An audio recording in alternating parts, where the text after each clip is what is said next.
Hello and welcome to Hank Games Without a Hank.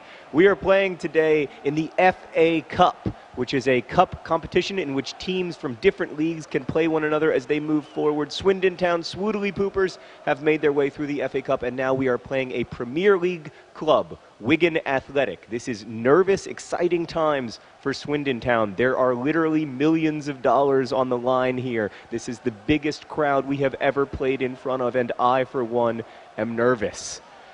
We've got John Green and John Green up top. We got Fat Lucas in goal. We got some other guys in the middle. And we can just only hope that, that we're going to be up to the challenge of Wigan Athletic. So today some people wanted me to talk about tell some ex-girlfriend stories. I'm happy to tell an ex-girlfriend story, although of course I don't want to use any ex-girlfriends' real names because they're nice people and now they're adults and they have lives, and the thought of, them being discussed during, FIFA matches is probably not something that's terribly exciting to them. So I am really out of my league right now, literally. So I'm going to use pseudonyms. Specifically, I'm going to use pseudonyms of, oh, come on, you're a better passer than that, John Green.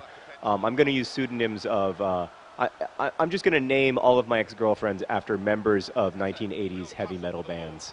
So today I'm going to tell you the story of Dave Mustaine, one of my college girlfriends.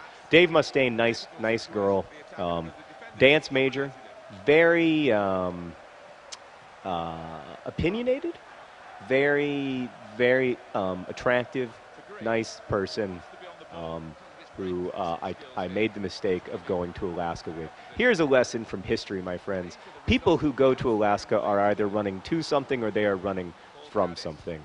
And in my case, the thing that Dave Mustaine was running from was me. And unfortunately, I attended the trip with her. Oh, you can finish!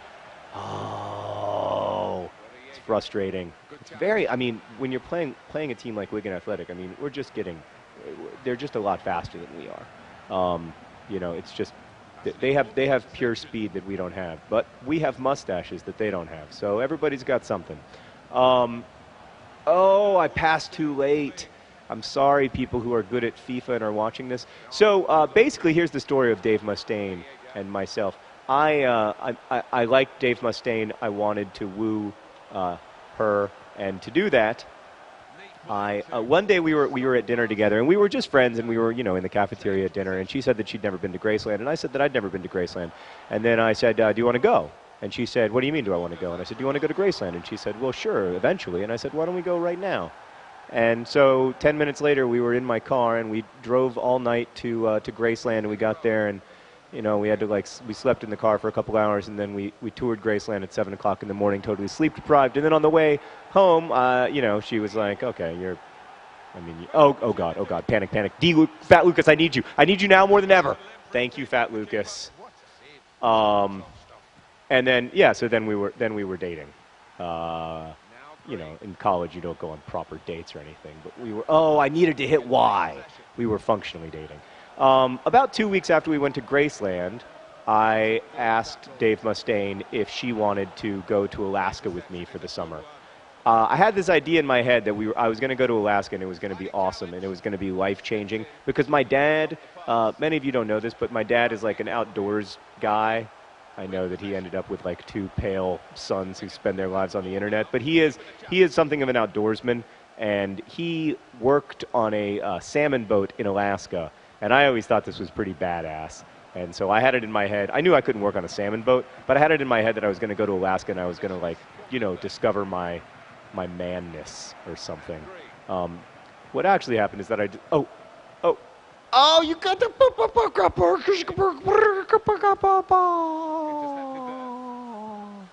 That might have been the best chance we get against Wigan Athletic. And other John Green, he just couldn't finish it. Well, no one should say that I don't pass enough. It's still 1-0. So we drove to Alaska. It was a 14-day drive. It looks close on a map, but that is because maps do not reflect the actual size of the world. It was a very, thank you, Fat Lucas, it was a very, very, very long drive. And by the end of the 14 days, I think it's safe to say that Dave Mustaine did not like me. Dave Mustaine found me extremely annoying. Unfortunately, in those same 14 days, I had decided that Dave Mustaine was the most wonderful woman in the history of the universe, and that I could not live without her. We'll talk more about that in the second half. It's 0-0, 0-0, going into the second half here in the FA Cup. I think we're in the 5th or 6th round of the FA Cup, and I am facing a Premier League team. I am tiny little Swindon town. Look at that. Manchester United and Fulham are the other teams left in this competition. It's pretty insane right now. We've got to find a way to win, Swoodly Poopers. I believe you can do it. And by the way, Ball John Green, if you disappoint me, I will bring in Stone Cold Steve Austin. I am not afraid to substitute you out, my friend. So, oh no, oh no, oh no. Sorry. Okay, so we went to Alaska. By the time we got to Alaska, it was already pretty clear to me that Dave Mustaine did not like me anymore. But, you know, her not liking me made me like her all the more. I just thought that she was amazing and brilliant, and that, like, she was the greatest modern dancer of all time, and that she was going to be like a choreographer on the level of Martha Graham, and that she was a genius, and yada, yada, yada. Right. So, oh no. Oh no. Oh no. Oh no. We couldn't do anything about that. I don't have the talent to deal with that kind of situation. Frustrating. We've got to find a way, guys. We've got to focus now. We need to be exactly the kind of man that I wasn't when I was dating Dave Mustaine. So what happened is that right after we got to Alaska, Dave Mustaine, I started working at an ice cream shop. She was working at a restaurant. We were living in a town called Moose Pass, Alaska. And pretty much immediately, no goal. Dave Mustaine started seeing a 31-year-old divorcee, short order cook. And this was particularly painful for me because Dave Mustaine and I lived in a tent with 4 other people. And so I would, like, you know, see Dave Mustaine make out with, oh, why don't you get that pass?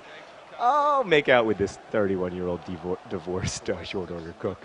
At the time, of course, 31 was as old as a human being can possibly be, whereas now it is 4 years ago. Ball John Green, hero of the day, hugged by other John Green. Oh my gosh, Ball John Green scoring against Premier League side Wigan Athletic. Let's look at it again. Ball John Green, finisher. Oh.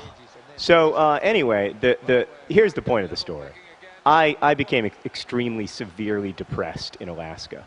I've struggled with depression various times in my life, but never more than when I was in Alaska.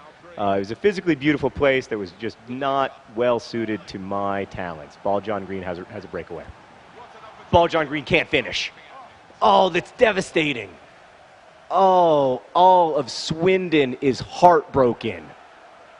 Oh. No. Fat Lucas. Preserving the draw. Okay, so I think if I tie, I get to play them again, which is not something I particularly want to do. I'd really like to win. I don't have a ton of confidence in my ability to beat them. So here's what happened. I eventually had to leave Alaska, and I had to fly home. I had to spend, like, all of the money that I'd made at the ice cream shop over the first 2 months of living there. I spent 100% of that money on a single plane ticket, and then I went home. But before I went home, I said to Dave Mustaine, I said, "Hey, listen, I can only pack 2 bags worth of stuff on the airplane, and I'm wondering if you would mind taking my toaster oven back to college at the end of the summer." And she said, "Sure, I wouldn't mind doing that at all." And, you know, I liked my toaster oven in the way that people do. Yes, give him a card, because that was rude. I liked my toaster oven, and Dave Mustaine promised me, I want to repeat that was not a good free kick, that she would return my toaster oven to me at the beginning of college. So I flew home. You know, I got some, was treated for my depression. By the end of the summer, I was doing a little bit better, ready to go back to college. Went back to college, And then I met Dave Mustaine, and I said, hey, good to see you. Sorry about, you know, that time you broke my heart, and I thought I would never be okay. But I'm doing a little bit better. I still think you're beautiful, and I miss you. I didn't say that, but I thought it. And then I said, you know, do you have my toaster oven? And she said, no, I'm really sorry, actually. I ended up having to give Roy, her 31-year-old divorcee of a boyfriend, a ride back to Seattle at the end of the summer. And we didn't have room for his stuff and my stuff and your toaster oven, so we left the toaster oven on the side of the road in Soldotna, Alaska. And I have held a grudge about it ever since. And I mean, you know what? Look, I'm 34 years old. I'm happily married. I've got a beautiful son. I'll tell you what I don't have. I don't have that toaster oven. And in fact, I've never had a toaster oven that was as good as that toaster oven. And I continue to resent not having a good toaster oven. Oh, we had a huge opportunity to win the game. Oh, Prutten. D. Prutten had a huge opportunity to win the game, but because he is not bald John Green or other John Green, he could not finish. And here we are in the 90th minute, drawing with Wigan. Oh. No! Oh, I hate myself. I hate myself. I will never forget. Oh.